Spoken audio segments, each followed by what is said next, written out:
Yo, yo, yo. Welcome to the podcast. This is Big Reptile Talk, where I bring amazing people in the reptile hobby to the podcast.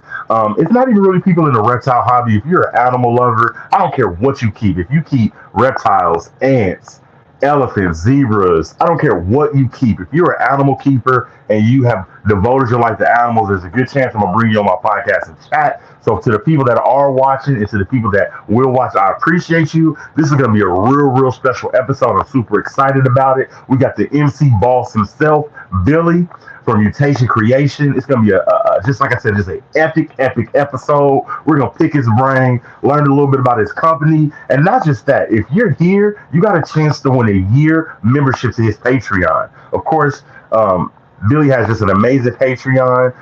So we want to support him. And you know what I'm saying? I feel like we have a lot of people that come to these podcasts. Let's start giving back to them. You know, it doesn't have to be $10 billion, but let's get people in their Patreon. Let's just support them and love on them so they'll keep doing our podcast.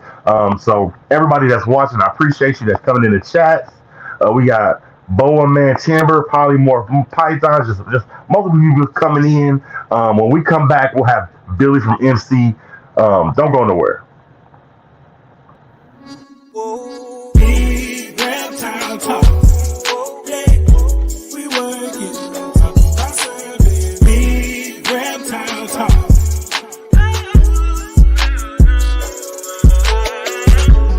When it comes to talking about snakes, yeah.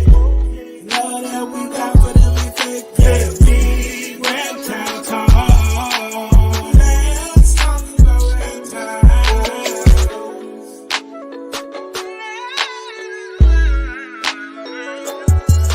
Yeah, big reptile talk. Let's talk about reptiles.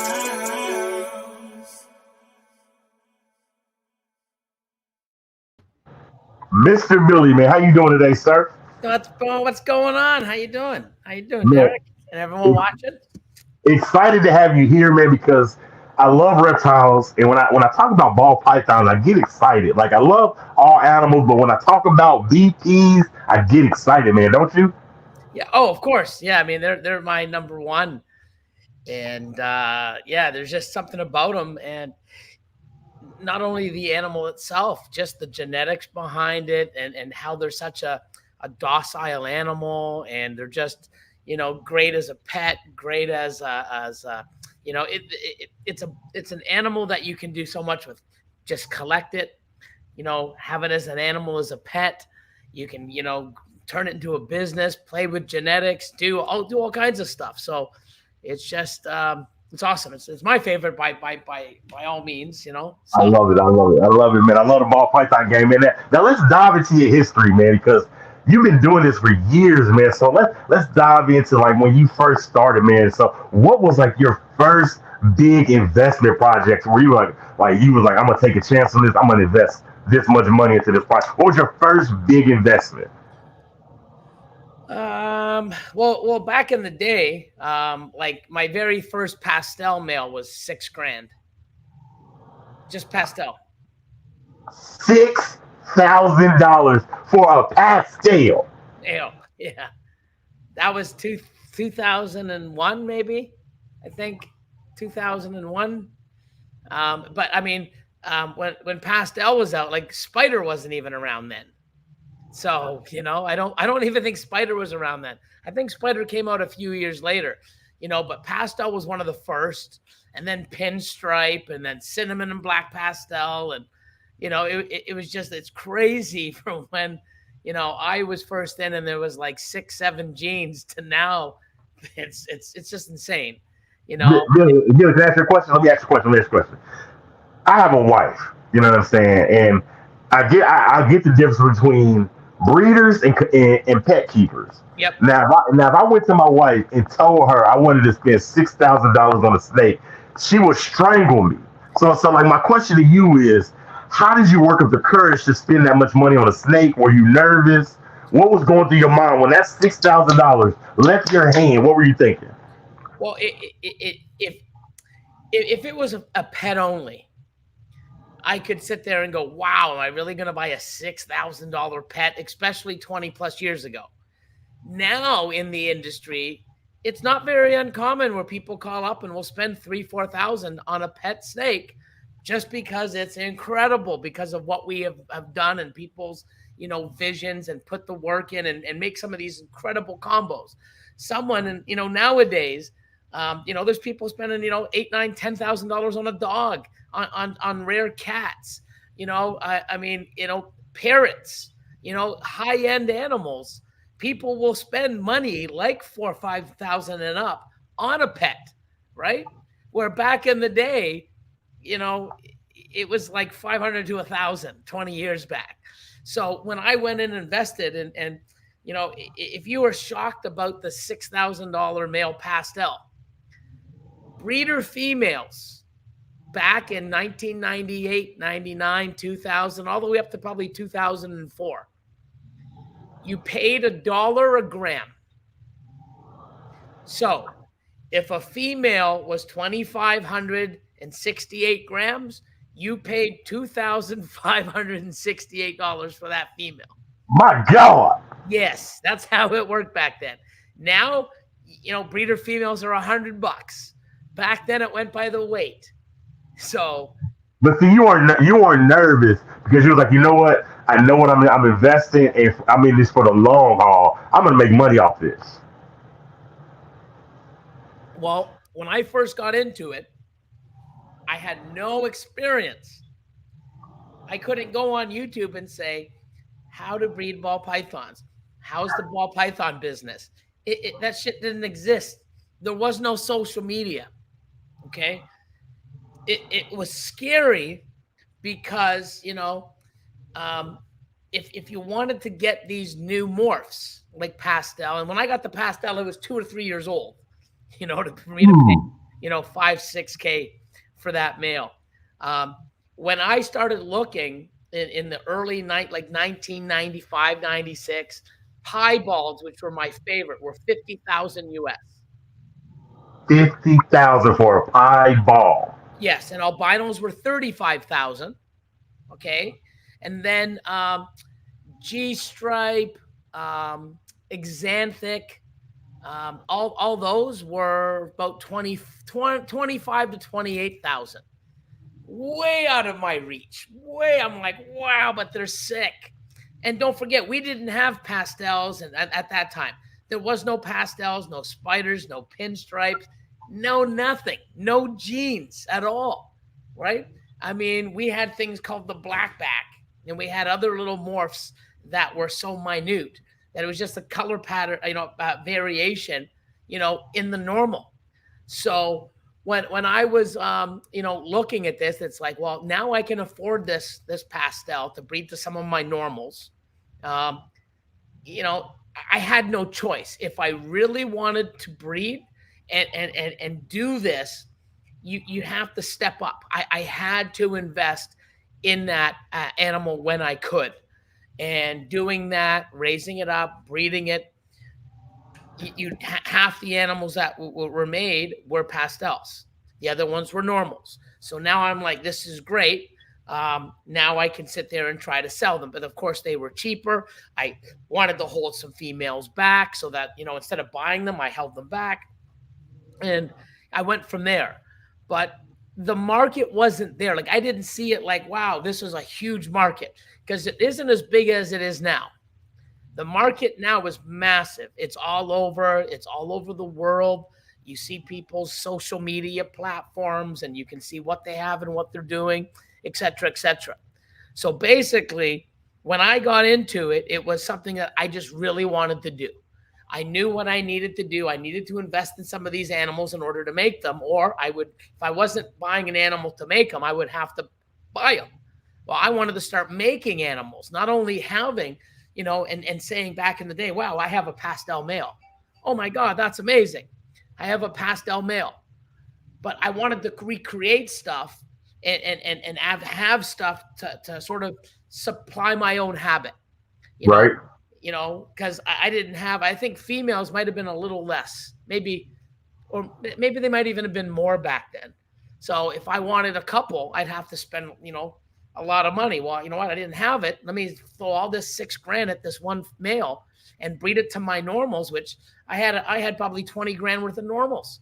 You know, 20 grand worth of normal. And see, I remember the story you told a long time ago. It inspired me.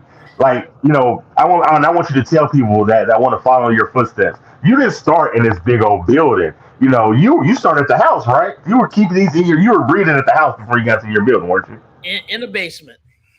And like, how was the cave? I remember, if I remember correctly, was it like wooden cages? Like, tell me the story. Like, from where you started until like right now, like cage wise.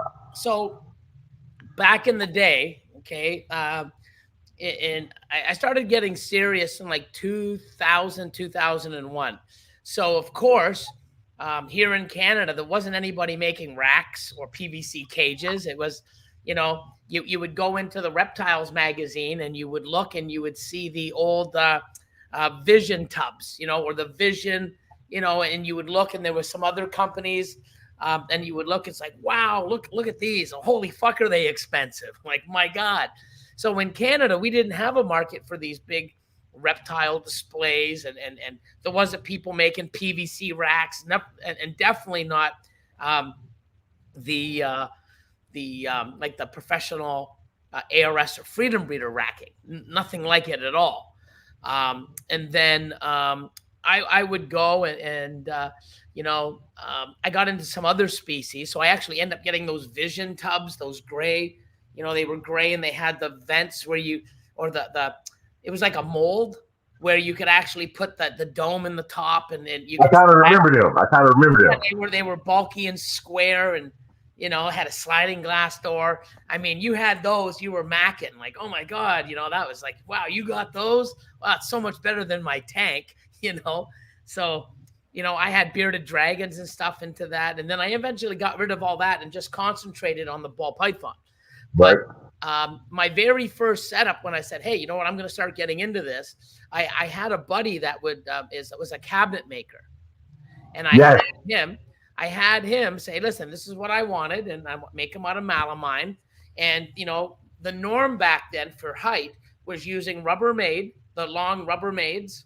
And I gave him all the dimensions and he would make them 10 high. Well, that's great. And they look good, but try lugging them up and down the friggin' stairs. Like, my God, those things are damn heavy. But I had a vision. I knew I really wanted to do it because I had at that point probably 35 snakes. I had a pair of Pilbara monitors. That's all I had. And then I had, some other little like cats and dogs. But as far as reptiles go, that's all I had. Once I sold everything off and built that room in the basement. And I have a picture that I posted up a long time ago on my Facebook, and it was a memory. I think I had the one wall. I had this guy make them and bring them in. And I think I could house 60 adults, 50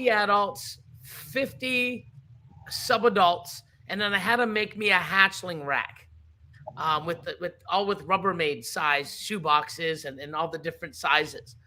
And it's funny because I look back at that picture and I'm like, look at this. It looks like I have all these racks, but like an eighth of it was filled, just an eighth of it.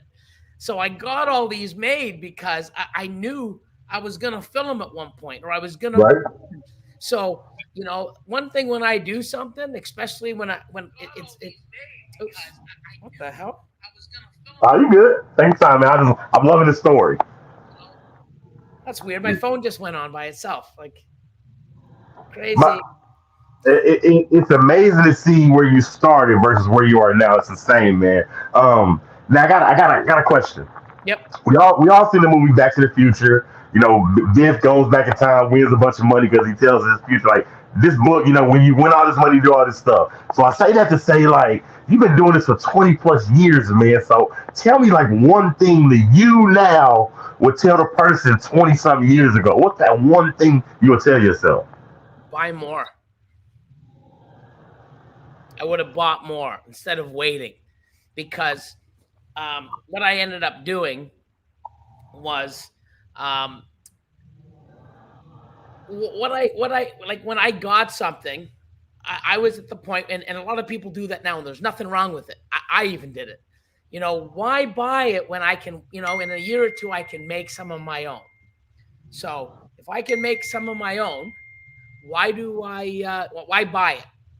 So the thing is waiting a year or two to make it. If I bought it instead of waiting 2 years to make it, I'd be breeding it. I would have elevated so much faster.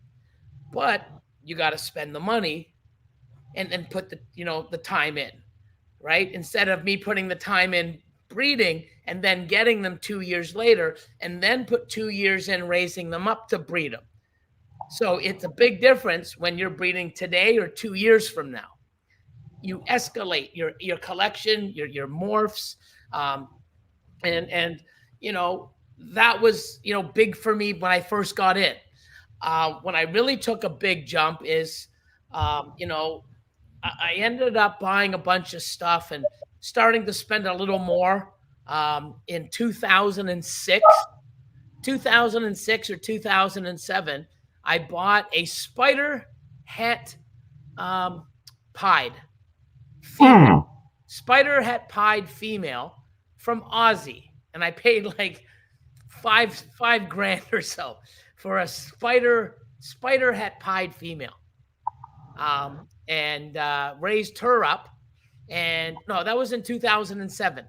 In 2007, I bought it, and I saw Steve Russis made them, and I'm like, wow, look at this! It's like a high white pied. Oh my god, So I ended up buying a spider het pied female, raised her up. I ended up buying a visual pied male in 2007 or 8 for like 12.5. That had some size. I bred him to her in 2010, and the very first time I hit a bunch of spider pieds, which was awesome.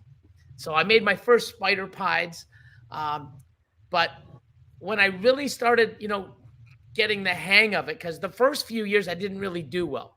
I had a bunch of stuff. I had albinos. I invested money, and these aren't fucking breeding for me. I'm getting slugs. They're not breeding because I only bred from November to March, because that was the breeding season.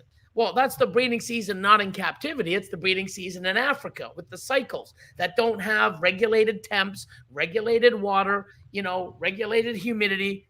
It fluctuates. So they've adapted and climatized to being in what's the word, captivity. So that doesn't apply because I breed all year round. So go to 2009. I think I spent like 12 or 12.5 on a pastel clown in 2008. In 2009, I started doing okay, starting to actually make money and have sales and get the hang of breeding. And oh shit, because I started opening up and not listening to everybody and failing. And okay, well, let's do this. Let's keep breeding more. Let's breed more often. Let's breed longer. So whatever, let's feed a little less. Let's feed a little more. I was just making notes and say, what did I do last year? Let's do the opposite. No, that didn't work. Let's go in the center. Let's try something new. And finally started getting the hang of it after like 4 or 5 years. And can I ask you a question? Yeah. Can I ask you a question?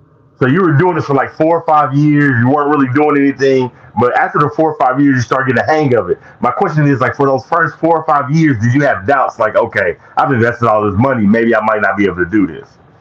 I was wondering what the hell I was doing wrong. And I'm like, I see other people do it. You know what I mean? So I guess it was a little bit of my stubbornness because it's like, I wanted to do it so bad. And, I'm like, how are they doing it?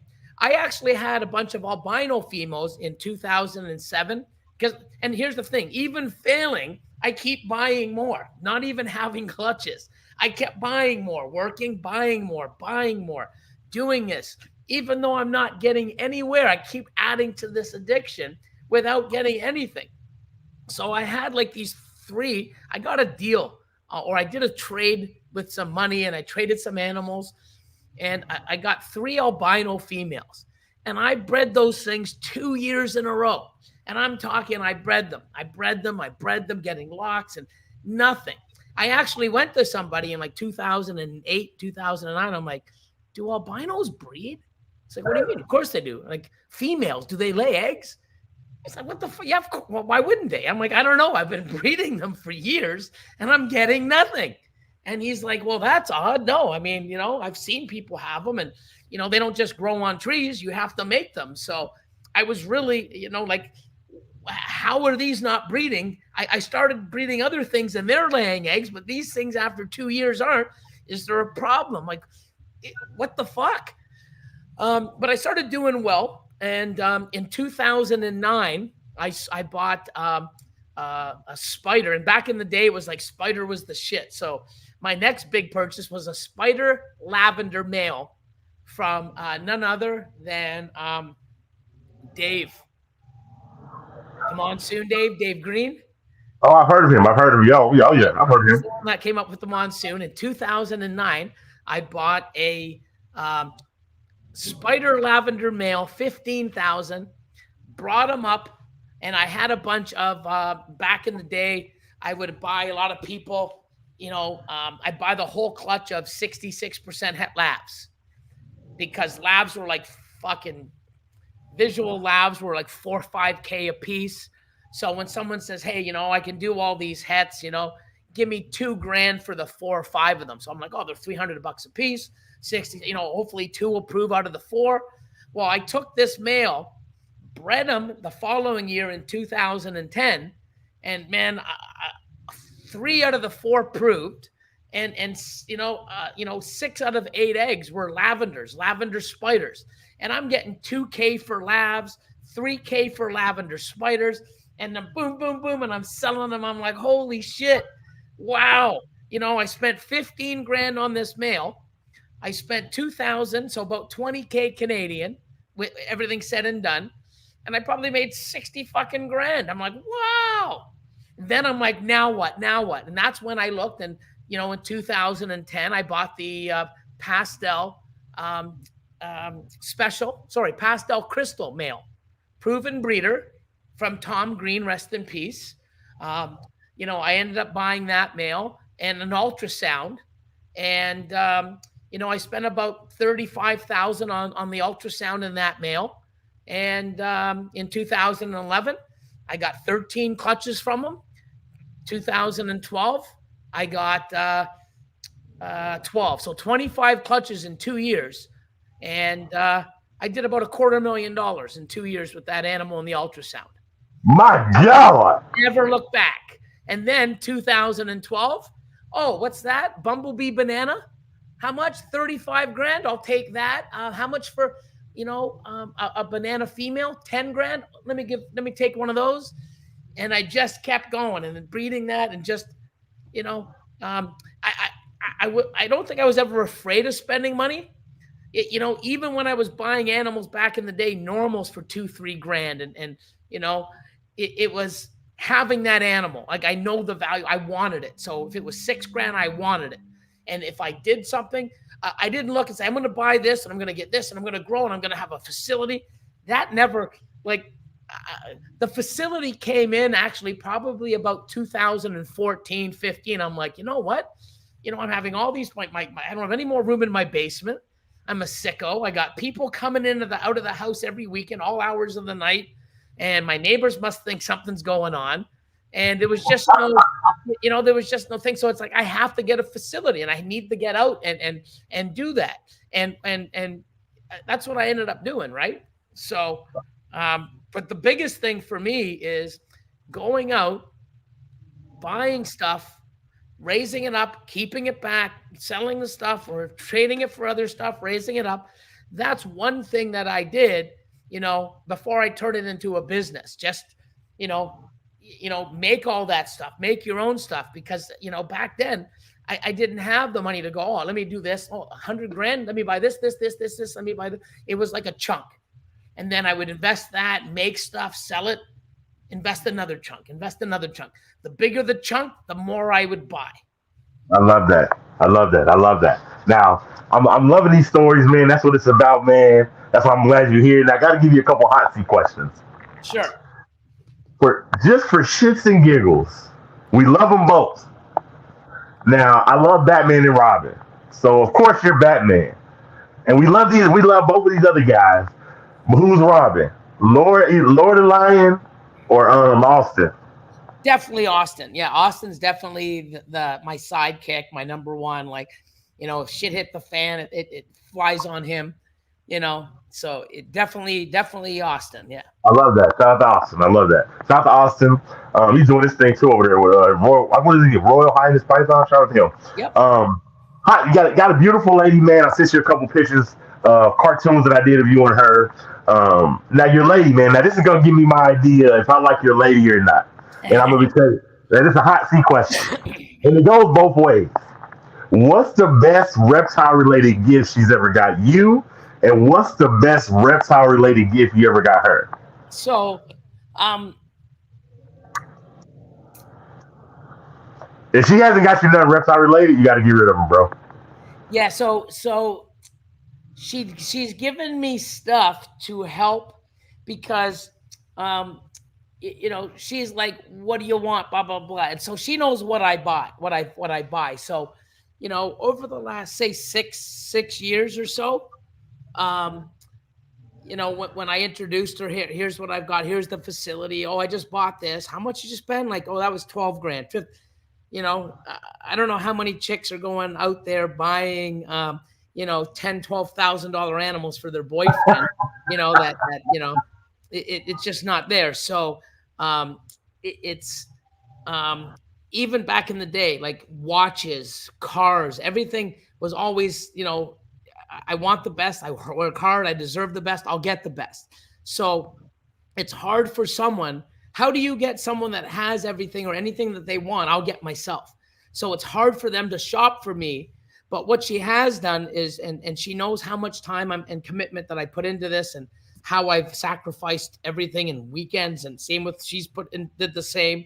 Um, you know, she's given me basically time helping out, giving up her weekend just to spend with me cleaning I tubs. like that. I So love that. it wasn't more of a gift. It was more of her time, which is time is a bigger gift in my opinion. Where to spend time with me and I have to be there. She'd go and help and learn and give me that.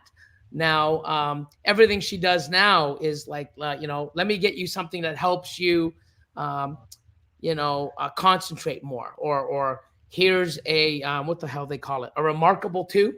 You can instead of me writing and having thousands of the post-it notes because they're everywhere. I've got them everywhere, man. Like I've got a pad with me. Everything's I got them everywhere. So she went out and said, "Hey, you know what? Let me get you a remarkable two where you can write it down and send reminders to your phone and stuff." So anything that she does helps me towards my business. So it's not really I love that. related, but back in the day, she would always give me her time. I love that. Yeah. So I love that. It's nothing like having your significant other support your dreams. It just even if it's not your dream, just support your hobby. Like this is, I'm not a breeder. This is my hobby, but my wife supports it. She allows me to do it. So shout out to those mates that support you. That we all need that, man. Now I gotta ask this, man, because you've been doing this for so long, man. So Ozzy, tell you, I'm wearing an Ozzy Boy shirt. I love Ozzy. yep. Ozzy Boy will tell you. I said, Ozzy, when did you know in your career that you had something? And he'll tell you. He said, when I hit the Orange Dream, I knew I had something. So I got the same question for you. You've been doing this for 20 plus years. What was that moment that you hit and you said, I got something? I'm on something. I've never hit anything. I've got two or three dinkers that, one I can visually see stuff, but when I breed it back together, I don't get anything. But it is genetic because half the babies will come out with this pattern. And I haven't been able to unlock it after like 3-4 years. So it's sort of like on the way out. But I do have some stuff that has some combos that'll still keep it around. But the other one I have, it's definitely something this year. or by the end of the year, I should have some stuff to see if there's a super and things like that. But besides having just a gene that I'm known for, it would be Freeway. I bought my first one in 2009, and then and we actually called it Highway. And, Yes. Hey, and can I interrupt? Can I interrupt you? Can I interrupt you? yeah, Billy, last night I watched that. I want to say some video. I don't know if it was on your Patreon or if it was on your YouTube or somewhere. But Justin Kabelka came to your facility, and that's exactly what you showed him. You went straight to your highways. I was like, those are freaking beautiful. yeah. Well, we call them freeways now. Yeah, freeways, freeways. But back in the day, they were highways.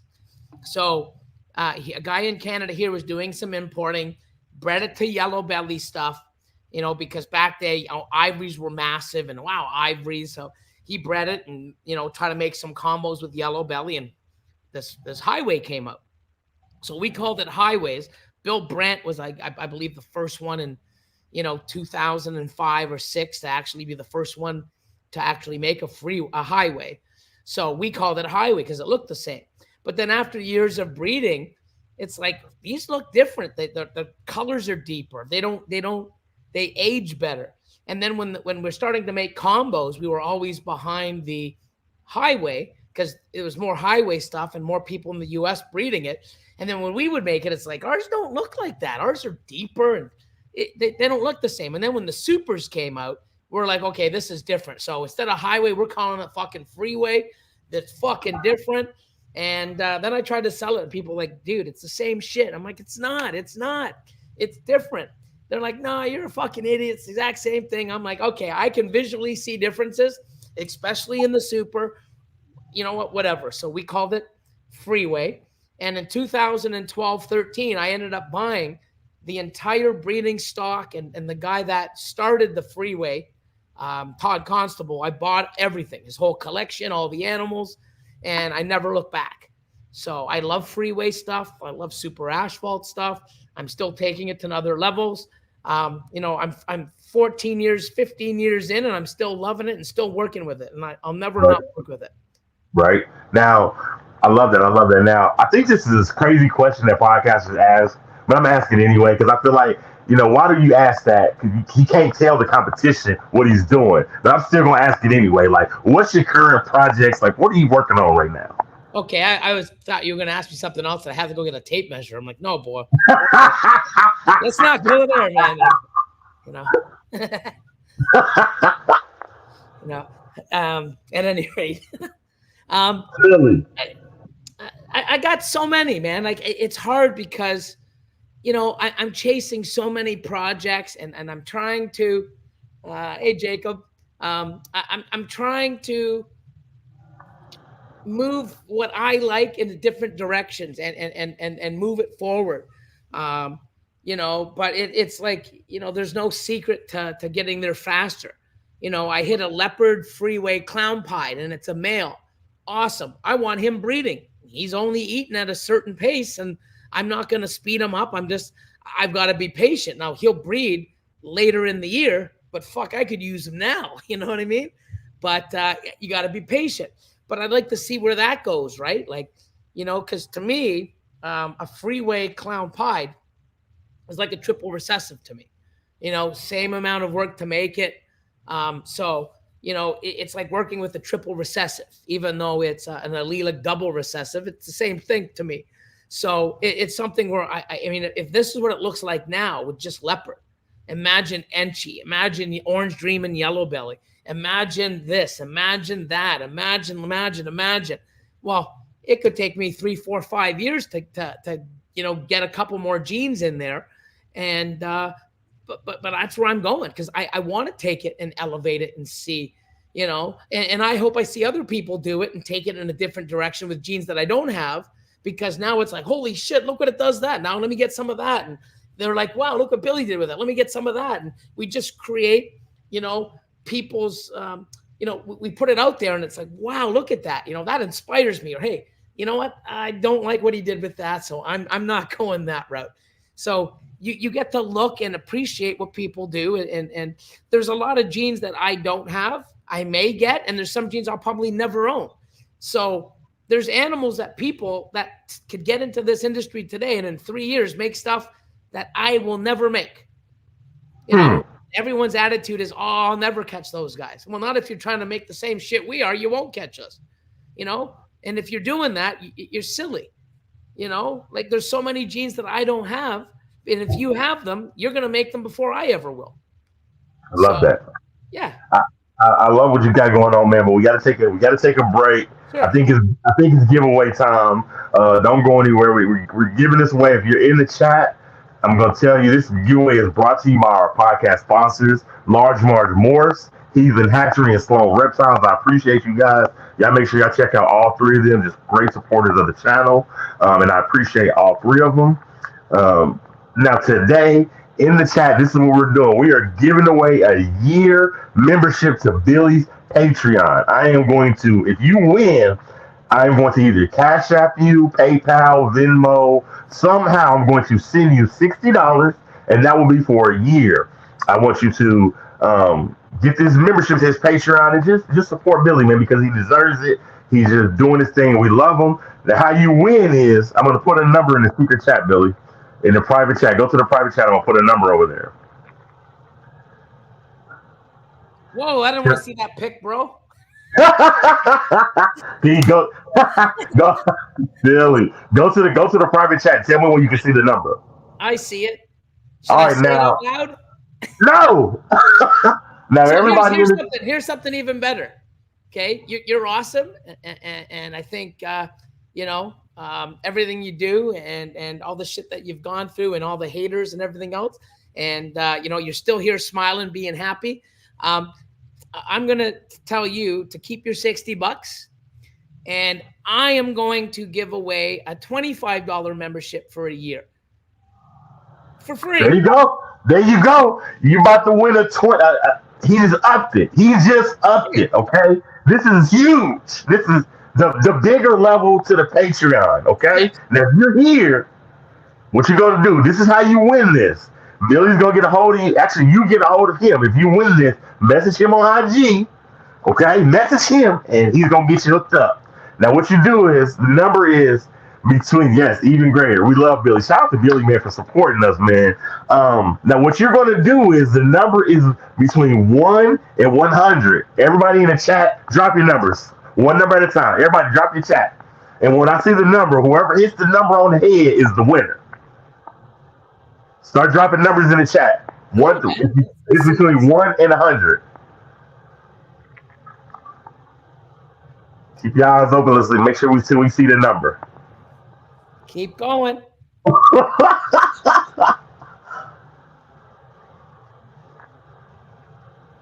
Again, this is between 1 and 100. So you got plenty of chances.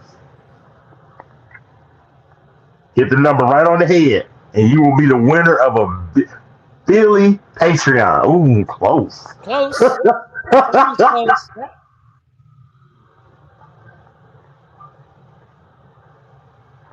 Come on, y'all. Y'all got this.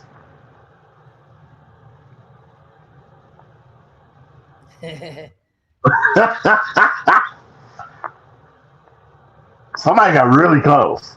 Yeah, they did. Now we're way off.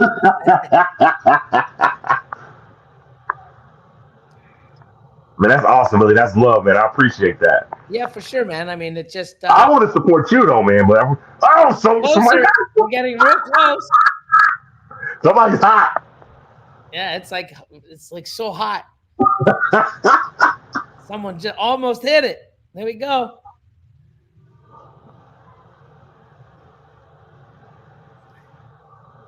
Holy. Oh, man.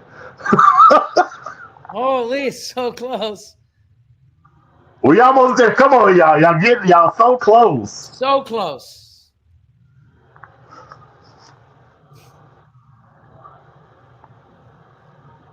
Holy man, next time just spin the damn wheel.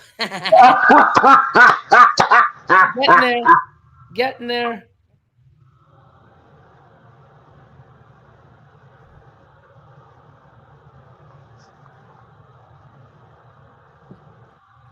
Okay, if nobody gets it in the next 1 or 2 minutes, I'll give you a hint. Oh, it's so close. So close. So close.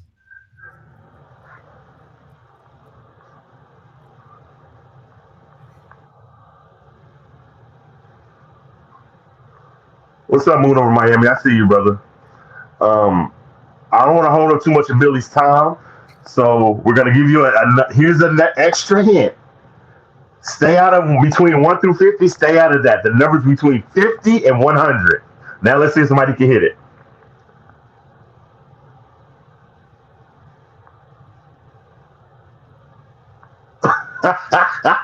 Oh, so close.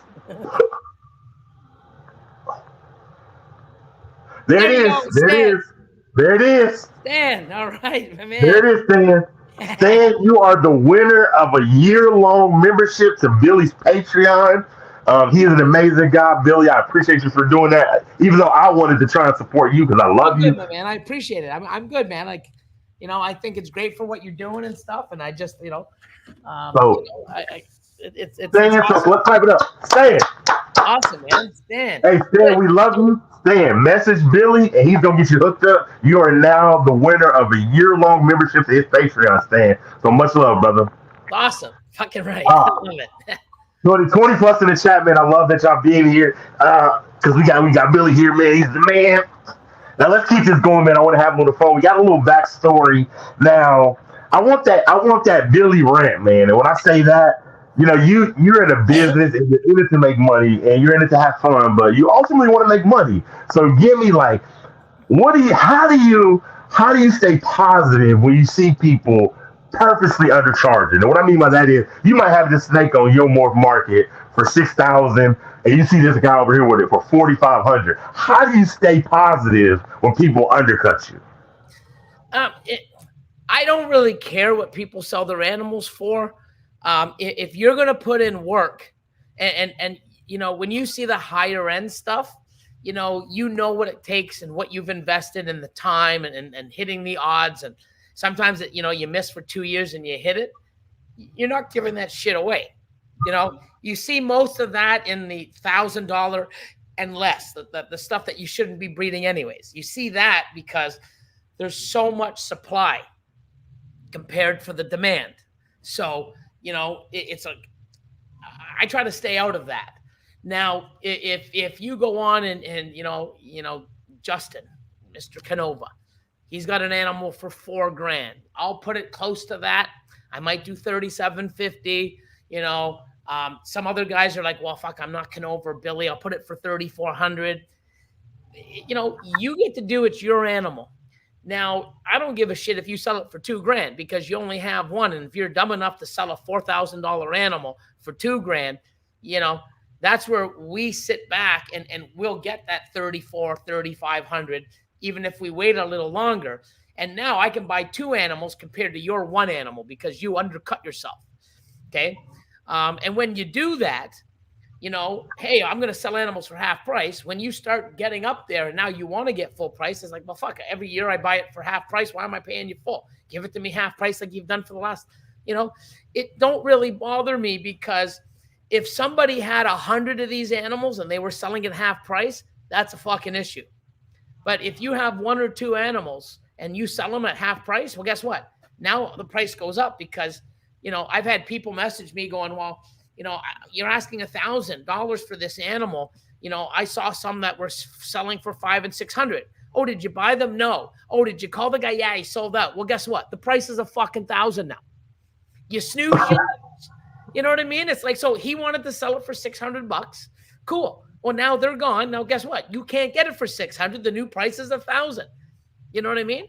So, I do a lot of things like on my Patreon. People get 30% off, 20% off. I've even done some lives for my viewers going, hey, for the next month, or I'll do buy one, get one half off, or buy one, get one free. I've done. And you'd be surprised that you figure, holy fuck, I sell more animals at full price than I do buy one, get one free. Wow. It blows my mind. I'm like, oh, so now when I put a sale up, I'm sitting there going, like, you figure, I'm going to put a sale up. People are going to jump all over it. Some people do, but it's probably 10%. And I'm like, wow. And then a month later, I'm selling fucking twice as much at full pop when I'm like, I was giving this shit away at half price last month and nobody jumped at it. I don't get it. But for me, if I'm going to blast stuff out, I'm going to go to my Patreon people. I'm going to go to people and not put it. Or if someone calls me and says, hey, Bill, there's an animal for $4,000, what's the best you'll do? I'm not going to go on Morph Market and go 3,100. I'm going to leave it at 4K. And if I sell it at 3,100, it still says $4,000 on Morph Market. You know what I mean? So it doesn't look like the market's crashed. Whatever someone sells an animal for is great. But I have people that they're like, you do that for me, Bill? Yeah. And it's like, wow, because of the support, because they're on my Patreon. I would rather sell and lose money. And it's not really losing money. It's just I'm not making as much as I could if I sold it to a stranger. I would rather sell an animal at 30% off to one of my top tiers in my Patreon and give it to them and know they're going to do it. And I'm going to see them and talk to them. And I know how those people are and what they're going to do. And I know that me helping them out is way better than putting extra fucking 30% in my pocket to some random guy that probably will never fucking be there for me. So I love my Patreon people. It's like a family. We have an amazing group. It's awesome because some of I was talking to a guy the other day, he called and he's like, you know what? And he goes, you know what? I really love the Patreon and everything. It's been so awesome. And, I've learned so much. Thank you. And I'm like, hey, man, it's what I do, And he's like, yeah, the other day I got on a call. I messaged somebody and he messaged me because, we have a network now. So, he asked a question to somebody because he didn't want, I guess, message me and bug me or he didn't want to put it. He just messaged one and he goes, hey, by the way, I'm having he goes, well, let's get on a Zoom. And then he goes, hey, I'll get one of the other Patreon top tier guys on too. And I'm like, holy fuck. They had a little Zoom card, doing, I'm like, wow. I mean, what the community we built is fucking amazing. And I never even, you know what I mean? I didn't think it would be where it's at. I just wanted to help people and not waste my fucking time. And now we got a community and everybody's networking and we're there to support, not only in the business, emotionally, we're there for, it's fucking incredible. And the reason why it is the people in it. You know what I mean? Like, it's awesome. So, yeah, there was him. There it is. It was this. And I'm like, what? He's like, yeah, he called and we ended up getting in a couple groups, and they're like, wow, we spent a couple hours and it was even on his fucking birthday, for fuck's sakes. So I'm like, wow, man, like, it's just awesome, right? And it's amazing because, there's so many people out there that don't even know they're fucking doing it wrong. And when they finally find out they're doing it wrong, they've wasted time and fucking years of their work and money. It's like, now you got to do it right. It starts today. And, but then I got to do this. Yeah, but, everyone thinks, I got all these snakes. I'm just going to breed them. You got to know what the fuck you're doing, people. You really do. Right. I agree. See these collections for sale after 5 years, and you look at it and going, what the fuck were they trying to do with this fucking shit? Oh my God. No wonder they're getting out. Like, fuck, they're probably losing money. I get out too. Right. I love that. But that's a fact. I love it, man. You giving us that game, man. Now, speaking of what you just said, man, I wanted to get your opinion on something. I'm sure you probably touched it on your lives, but I wanted you to touch on it on my lives. Give me your opinion. So, like, for you, it might be a good thing, but for like new breeders, do you think the morph market auctions are a good thing or a bad thing? I'm not really sure. I mean, I haven't posted anything yet. I do think that if there is auctions that are going on, anything that someone has in their store on Morph Market, and there's a similar item on auction, no one's going to buy until that auction is over. And if it's continuously the same animals in that range of those genetics, your animals aren't going to sell because they're going to try to win it for cheaper. So it can't hurt people or anything. Yeah, but at the same time, too, the way the economy is, I mean, it's picking up. It's picking up here in Canada. Sales are picking up. You see it at the expos. A lot more people are coming out.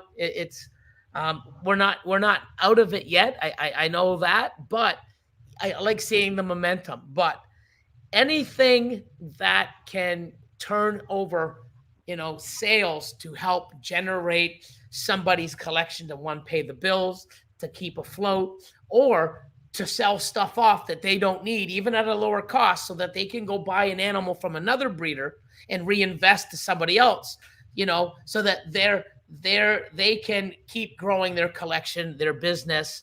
And as long as money is, whether it's little money, times a lot of snakes going back into a breeder's pocket, going into them upgrading, going into another breeder's pocket that goes into a rack from ARS or Freedom Breeder, that goes into cocoa, that goes into other things, other species, goes into displays, as long as money is going in and out, whether it's $1 or 10,000, as long as there's money going and bouncing around different people in our community, there's nothing wrong with it.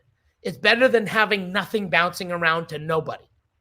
Right, keeping the hobby going. I love it. It's like a double-edged sword. Yes, it's great. Yes, it's bad. Slip and slide down the middle. Who the fuck knows? Right. We'll see, man. I love it. $3,000-$4,000 animals up, starting at $10, no reserve. Fuck that shit. Hell no. I'll hold on to that shit. I'll give $1,000 and less animals away at half price or less.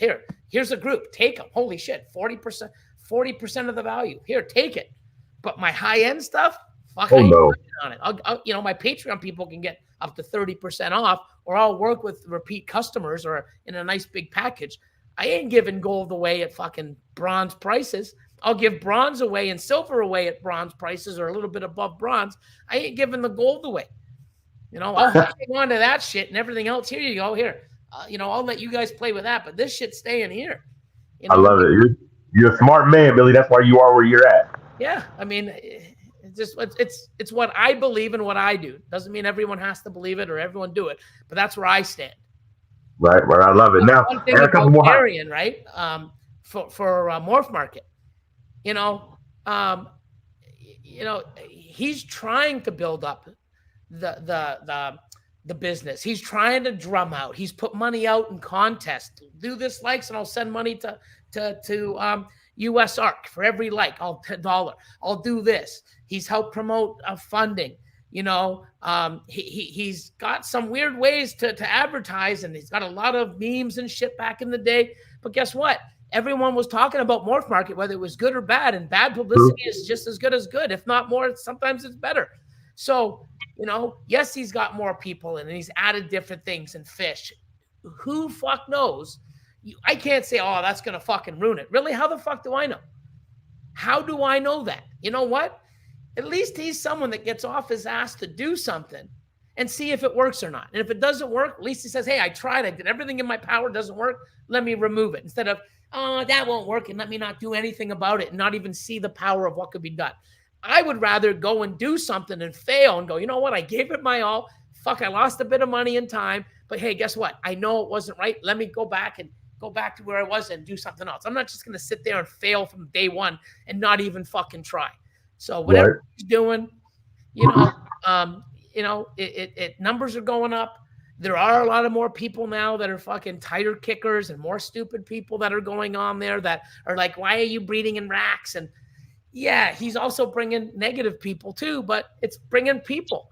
And he does not have to guarantee, just because he owns a website, doesn't guarantee that, oh, you join this website, we will make sure you're going to have sales. No, they're doing their best to provide a fucking service to interact between buyer, seller, keeper, pet person, commodity, to try to be in one fucking universal place so that everybody can work and network. But there's going to be riffraff and shit and bad people and it's like, let's have a party and we're going to go to a nightclub. There's going to be people you don't like. There's going to be people that are drunk. There's going to be people that are fucking... You can't bring a whole bunch of people together. Even family, you can't have everybody together at Christmas and everything's fine. There's always some kind of fucking drama. So, I agree. You know what I mean? Like, love him or hate him. He's like you said, I love what he's doing because, like you said, just because he's bringing fish people to the platform, who's to say that person that likes fish won't buy a snake from you? 100%. Or, or they already have that. Now, now it's like, maybe some of because I have fish, like I have a lot of fish now, and I'm getting into plants and lizards and other types of species. And, I got a lot of bioactive stuff now, and isopods and springtails and, plants. I got plants, I got Fiji iguanas in there, and I got plants growing and all this other stuff. So, so now I can go to one platform and see how it goes. But, it's somebody trying to do something to make Morph Market keep continuing to grow and be what it was. And yeah, he's pissed a lot of people off. And, some of the things I'm like, I don't get it, man. Like, wow. But, everyone was talking about it, every single, look at this, look at that. It was like drama. But hey, Morph Market's growing. There's more stuff going. It's not like he hasn't done anything to make it better. The auctions is something else where I bet you half the people that are bitching about it, and there's half the people that are loving it. You can't keep everyone fucking happy.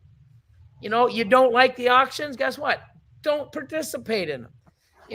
Oh, it's going to ruin Morph Market. Well, we'll see in 5 fucking years because you know what I mean? Like, I can't see something like that. Like all these people, spin to wins, giveaways. Oh, it's going to kill our hobby. Really? It's still fucking here. After COVID? Like, who knows, right? But I tip my hat to him to be innovative and add stuff, and he's done so many more things to Morph Market. Don't know if it's a good thing or bad thing, but he's doing shit. Right? It'll be crazy to see where Morph Market is in the next couple of years. You never know, right? And then all the people that were fucking, if auctions is making people money and it's great. Oh yeah, fucking Morph Market. Oh, best thing he did was that. Well, fuck, 5 years ago you were shitting on the fucking guy. Like all these people jumping on bandwagon. You know what? Hold your ground and fucking be a man to stand by. You know what? Oh, I was wrong. Fuck, I used to shit on fucking all these guys in Morph Market and Darien for the auctions. Best thing that happened over the last 3 years. You don't know. Why don't you let it fucking run its course? And then fucking after you have some sort of data, say, guess what? Yeah, it fucking ruined the hobby. Or, no, it actually helped. Or it didn't really have an effect like I thought it would. Get some fucking data in to make a judgment on it. I love it, man. I love it. That's why we got Billy here, man. He's giving us that Billy word. I love it. See it, right? Like, you know what I mean? Like, I don't know. I mean, it can be good and bad, right? It just depends on how it plays out, right?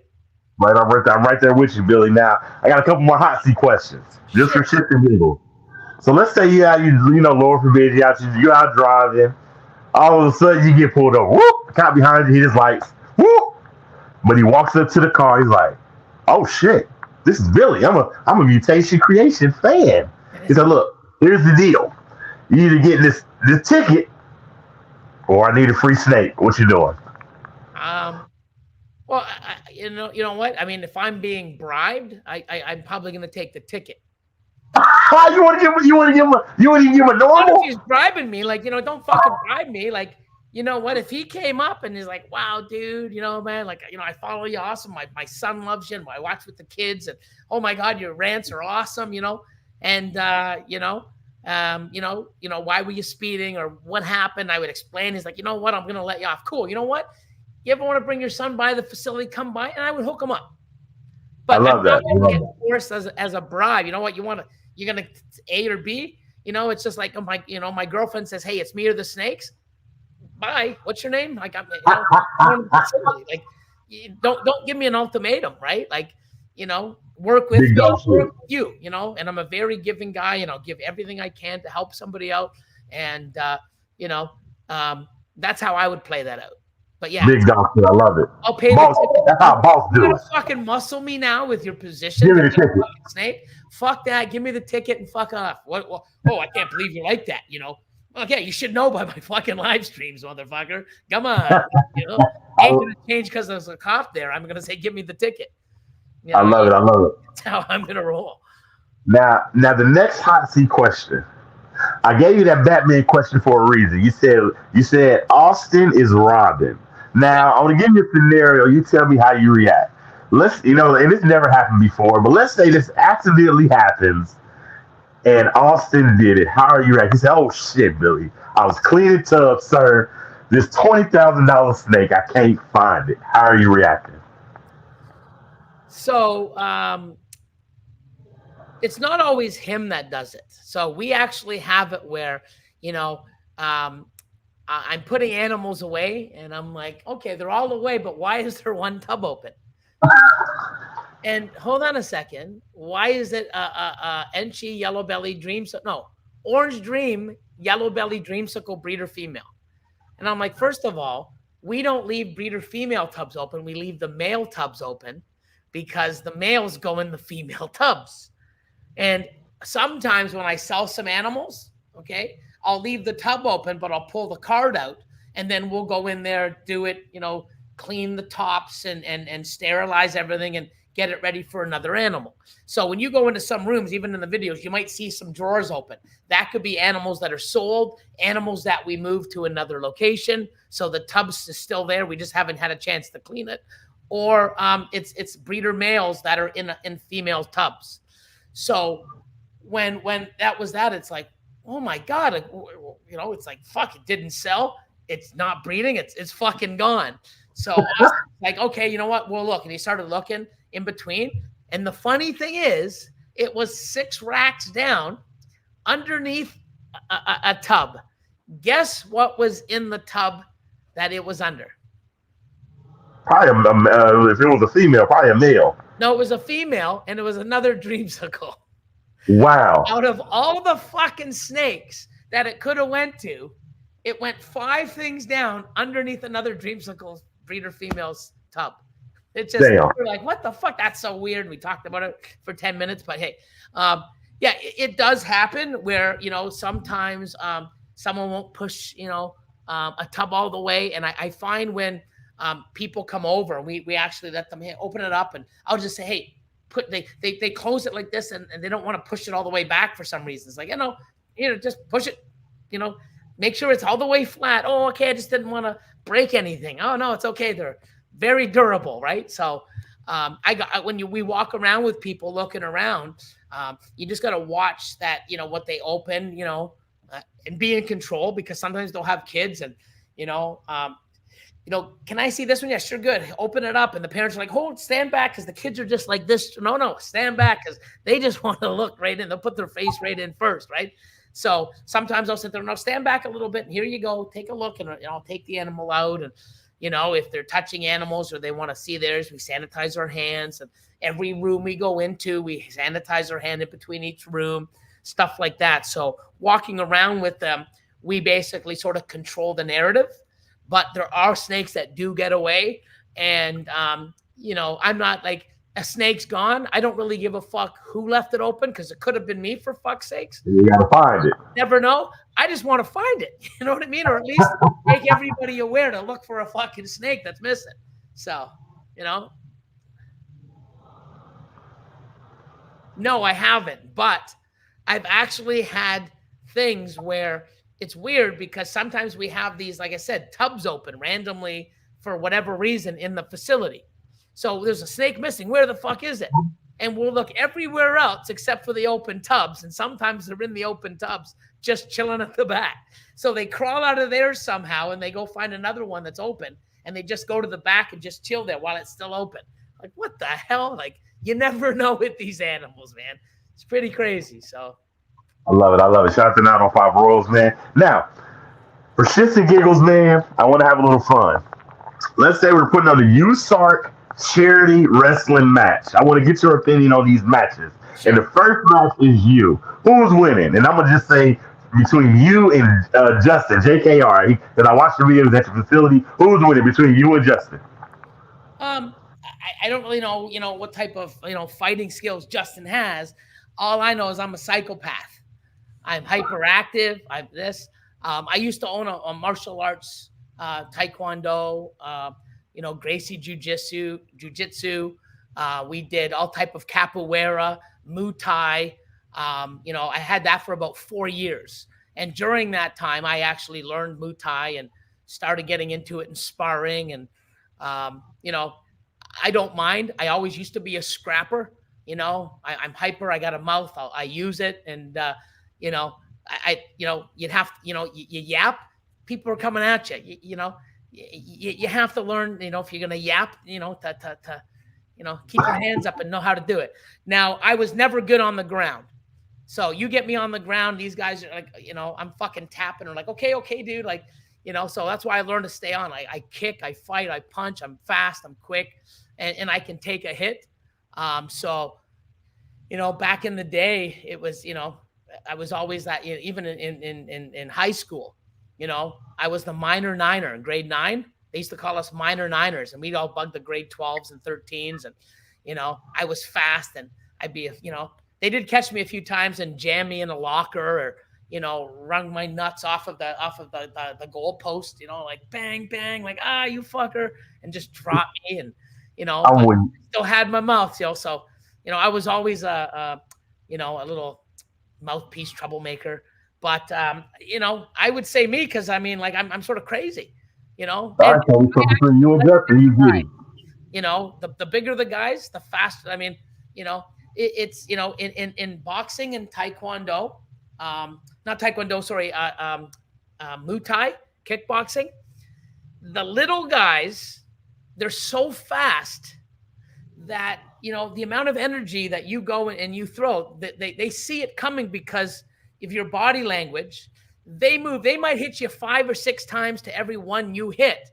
They don't hit as much, but after a while, man, they hit you in the kidney, or it's just like, and it frustrates you because it's like, you can't hit this fucker. And they're going, whack, bam, bam, bam, bam, bam, and fuck. And it takes a toll on you.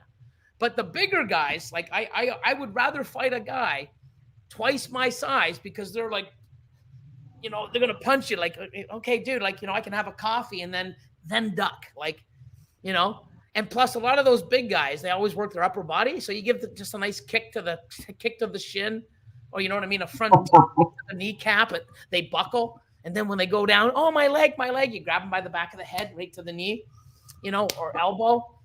If a little guy smaller than me comes up to me and starts being mouthy and cocky, it sort of fucking scares me a little, because, if a big guy comes up, is like, dude, okay, man, that's just how I'm.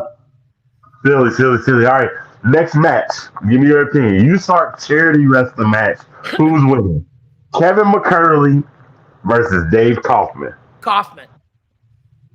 I think so too. People told me Kevin knows Muay Thai, but Dave is huge. Yeah. Okay. Next match. Let's see. I'm gonna still stick with Dave. No offense to Kevin, but I'm gonna say Dave. Like, Dave is a big boy, you know what I mean? And he'll probably do like some hair whip, fucking blind Kevin, and then just take him down. And, Shout out to Kevin. Shout out to Dave, man. So two more matches, and then we'll go to the last question. Yep. Next match. Let's say Clint's Reptiles versus Adam Wickens. Adam Wickens all day. No offense against Cliff, but no, Adam is he's a Canadian, lives about an hour and a half from here. I see him all the time at the expos. Funny guy, awesome guy, really does quite a bit, and he's very active in social media and stuff, and really awesome guy. And he used to be a professional bodybuilder. Oh, I didn't know that. Yeah, well, maybe not a professional, but he did actually compete in tournaments, and you should see him. I'm like, holy shit, it's not like he's not like, he's not like out of shape and like, oh my God, I can't see that guy. He's 500 pounds now. No, he's still a guy that's still in shape, but not like fucking bodybuilder on there, tanned up and, oiled up for competition in his little Speedos. But holy shit, like I was like, holy fuck, that's some damn dedication. So right. I'm going to take Wickens all day long, I love it. Like, last match, just for shits and giggles. And if you're watching this and you're keeping snakes, please support USART. That we need them. They help us fight for our rights. So support USART. Let's say we're having a USART charity wrestling match. Austin versus Lord Elon. Who's winning? Just for charity wrestling match. I'm going to say, wrestling or fighting? Just like a wrestling match. So Austin's tough. He's quick. he works out, so he's strong as well.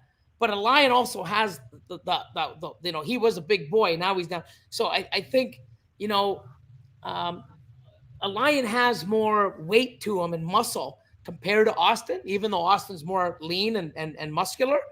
But it doesn't really go by size and weight. It goes by skill and how you react, in a certain situation. Because if you see guys in UFC, when they're on the ground and the guy's on top of him, full mount, and he's fucking, pounding you in the fucking head, and they're trying to get in another move while they're getting their face smashed in. Most people, when they're getting fucking hit in the face, stop! These guys are sitting smashed and elbowed in the face, trying to fucking hook an arm or some way to get into another position. It takes a certain kind of fucking animal with to take a beating and still not worry about the beating. Think about your next move to get out of the beating, where other people just said, "Hey, okay, stop." So, I don't know, but I think Austin would probably have more experience in the fucking fighting, because, he's sort of like me, his blood boils, he's like, I'm a fucking piranha. Like, I'll be in your face and you know what? Like, you give me the fucking green light, it's go time. Where Lord of Lions more like, breathe, everybody, kumbaya. Like, he's trying to, do the peace and, such a, like a peaceful spirit where, it's like, I'm a fucking mad dog, crazy fucking lunatic. And he'd be like, okay, let's breathe, everybody. Let's work out the situation. Meanwhile, I'm fucking hammering down. Like, it's too late. Like, so I think Austin would definitely be the one. Wrestling, I don't know who has, but I don't think about, I don't wrestle. I fucking go in and, I no matter what happens to me, I'm walking away. I might limp away, but if I'm limping away, that guy isn't walking away. Like, I'm, I don't go in and I don't follow rules, man. Like, I'll gouge your eyes out and, I'm, there's a rock there. If I can grab, it's going through your skull. Thanks. I love it, man. I love it. Shout out to into a fight. When I fight, I'm there to walk away. If it's a sport, there's rules. There's no rules in fucking, street fighting. I'll fucking walk away. That's it. There's no rules. If there's a popsicle stick, that's going through your melon. You know what I mean? Like, I'm walking away from that fight. No hold bars. I'll grab your fingers and snap them. Fuck, I'll bite them if I have to and spit them out. Like, and choke you with them. Like, I don't know. I mean, I just want to win. Right. That's why it's that sport, because there's rules to that. You got to follow it. I wouldn't be able to follow the rules, so that's why I'm not in it. I love that, man. I have one last question. Yep. I appreciate everybody that watched. We had 20 plus people in here, man. Amazing episode, man. We learned, some about the past of MC Mutation creation. And just had so much fun chatting with you. Now, I want newer breeders to come here and learn and have fun, because that's what I want to have fun on my show. But I also want to learn. So, for like the new breeders out there that want to follow in your footsteps, where do you think they should start at? What's the best? Should they try and start as high end as they can, start in the middle, or just go for what they can afford? Like, where should somebody start coming in? Everyone is unique, and that's one of the reasons why my Patreon, I get to that. When in the upper tiers, I do a one-on-one. Where do you want to be? Where's your budget? How much is it? Because I can't give advice. So I say this all the time on lives. Someone, there's person A and person B. Person A says, hey, Billy, I want to get into the DG clown game. I've got $5,000. I've got one visual clown female. That's it. And then the other guy says, hey, I got $50,000 to invest. I've got this. I got this, and this, and that. All relative to DG clown stuff. Heck clown, visual, quad, 3-4 gene, double hets, whatever it is. If I give them both the same advice, I'm fucking them both. Okay? So when a person comes on and says, hey, this is my goal. This is what I want to do. This is my time. This is my space. This is my budget. This is where I want to be. You'd be surprised that a lot of people don't want to make this a full-time business. They don't. They're happy with their job. They're very successful at their career. They love it, but they would love to spend some extra time on the thing for another hobby that they love, that they can turn into a pretty good fucking business without fucking going full time. And that is success to them. And if it's success to them, somebody like me shouldn't be saying, oh, you're not successful unless you have a big facility and staff and thousands of animals. No, that's my success. Everyone's success is different. Everybody's budget, everybody's goals, everybody's things are different. And you need to understand that in order to answer a question. So if somebody wants to make a business out of this, and this is where they want to go, and they've got experience and they've got a foundation, and this is where they go, then the more you throw at it, the harder you work, the better your results. But if you've got money, no drive, no guidance, no experience, that money doesn't get that for you. Money helps when you have all that shit. But I would rather have passion, educating myself, experience, and goals with no money than money with any of that shit. Money helps that shit. But this is more important than the money. I love that. I love that answer, man. You give it as gems, man. You got to have it all. You got to have that passion, that drive, have a little money, and know where you're going. Just a great answer, Billy, man. I appreciate that. It's what I believe in. It's where I've come, and it's what I've done, and what I've seen. And everybody has different goals. Everybody has different budgets, different times, different family, different life. There's certain things that are more important than this hobby. There's some people have family and kids, and they don't want it to, this business to ruin it because they're happy or their job, and you shouldn't be saying, oh, do this and do this. And now you fuck up what they really loved. And now their family and they have no time because you pushed all this shit that they didn't want, because that's what I want. So you really got to listen to the person and what they want and work with them and guide them to help them get the best out of what they want to do with their budget, their goals in their realm. I don't tell anybody what to do or what to breed. I listen to what they want and I help them or give them opinions of how to make it better, or this is phenomenal. This is great. There might be one or two things I would add or change, but this is great. I'm not going to sit there. No, don't do this. Oh, you got Freeway and Monarch or Highway and Monarch. Sell that and get Freeway and Ultramel. I'll never say that shit. I work with what people like, and I don't have Sunset or like it. Right at this point in time, because I don't think it does anything for my collection or my projects, but other people love it, and they're I can help somebody even with Sunset. All it is a gene. I can help them grow it and get to their goals. Love that. Don't have it or like it. I love that. Billy, man, you crushed it. This hour and a half almost went by like it was 5 minutes, man. I had fun chatting with you. Hopefully down the road I can get you back for another round, maybe, because you have so much knowledge. It'll be round 3 this time. Yeah, round 3, so much knowledge, and I have fun chatting with you, man. Cool. I hope so. Please don't go anywhere. Can I put you backstage so I can thank you backstage? 100%, man. And thanks everybody for popping in live, and even for people watching this down the road. Thank you for the support and everything, and keep doing what you're doing and chase those dreams and go after it.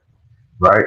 And Stan, please, congratulations again on winning that year-long membership to his Patreon. Stan, you make sure you message Billy on Instagram, okay? Y'all make sure y'all go like his YouTube videos. Oh, he's already there. Yeah, he's good. Stan's good, man. He's good. All right, putting you backstage. Don't go nowhere, okay? I want to thank you backstage, okay? All right, everyone.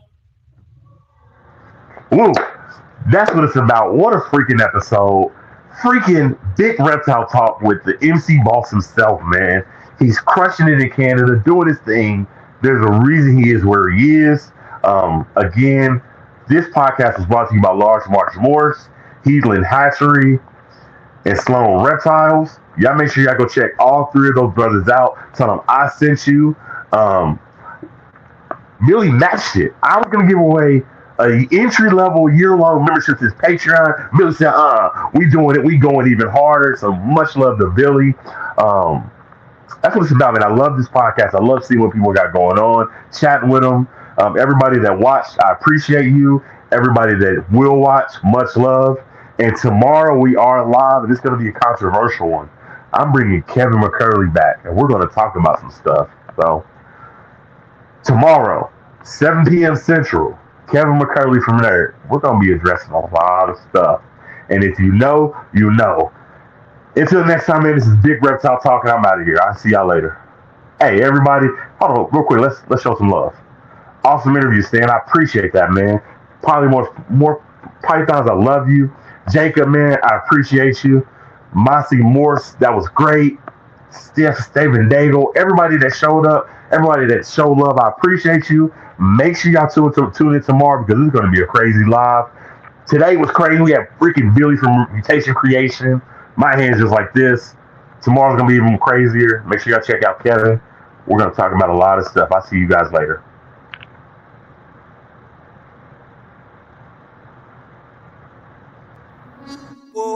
Big reptile talk. Yeah, we working. Talk about service. Big reptile talk.